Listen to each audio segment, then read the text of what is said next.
Assalomu alaykum bratva. Bugun obzorimizda Bramaz ikkita Lacetti mashinasi.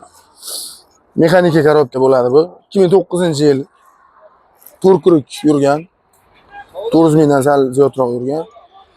Metallari bor. Xarajatlari yo'q. Buni bo'lar joyi 50 million. Sizlar uchun kelishib, talashib aka bilan narxini baravar beraman deb aytdilar. Ikkinchisi avtomat korobka. Buni ham 2009-yil mashina propanda. Salon holatlarini ham olib qo'ying-da. Mashina 2 kurikdan o'tgan bu. 200 ming kilometrdan sal o'tgan ekan probeklari. Salonlari mana yaxshi holatda. Faqat buni motorga deyaptilar, ozgina ishi bor. O'zlari ko'rsataverasizlar.